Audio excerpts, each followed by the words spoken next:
এটা বাবু এটা কৰিব লাগিব এটা বাবু এটা কৰিব লাগিব। নমস্কাৰ সকলোকে স্বাগতম জনাইছোঁ অন্য এক নতুন ভিডিঅ'ত। ছাত্ৰসকলৰ কাৰণে এটা ভাল খবৰ লৈ আহিছোঁ। নিযুত মইনা আঁচনিৰ পিছতে যিসমূহ ছাত্ৰ কলেজত বা ইউনিভাৰ্চিটিত পঢ়ি আছে সিহঁতৰ কাৰণে খুবেই ভাল খবৰ যে আজি বঙাইগাঁৱত মুখ্যমন্ত্ৰী মহিলা উদ্যমিতা অভিযান আঁচনিৰ চেক বিতৰণ কৰিব যাওঁতে আমাৰ মুখ্যমন্ত্ৰী হিমন্ত বিশ্ব শৰ্মা ছাৰে বাবু আঁচনি দিয়াৰ কথা কৈছে। মই আগত ডিছকাছ কৰিছোঁ যে কি বুলি কৈছিলে মুখ্যমন্ত্ৰী ছাৰে, আকৌ কৈছে আজি যে সিহঁতে এই বিষয়ে চিন্তা চৰ্চা কৰি আছে। কি কৈছে আপোনালোকক সবিশেষ দেখুৱাম, ভিডিঅ'টো শেষলৈকে চাই থাকিব।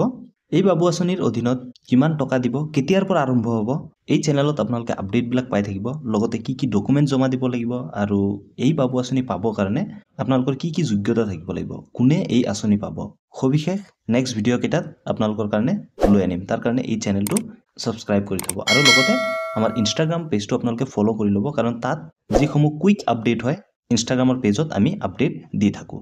ফুল ভিডিঅ'সমূহ আপোনালোকে ইউটিউবত পাব আৰু যিবিলাক কুইক আপডেটবিলাক আছে, শ্বৰ্ট ভিডিঅ'বিলাক আছে, সেইবিলাক আপোনালোকে ইনষ্টাগ্ৰামত পাই যাব। আৰু যদি কিবা ইনকুৱাৰী থাকে বা কিবা ডাউট থাকে আপোনালোকে ইনষ্টাগ্ৰামত মোক কণ্টেক্ট কৰিব পাৰে। তেন্তে বলক আমি চাওঁ যে আমাৰ মুখ্যমন্ত্ৰী ছাৰে কি ক'লে বাবু আঁচনি সন্দৰ্ভত। এটা বাবু এটা কৰিব লাগিব, খালি কি কৰোঁ তাকে চিন্তা কৰি আছোঁ, কিন্তু কৰিব লাগিব, নহ'লে বাবুবিলাকে মনত অলপ বেয়া পাই আছে।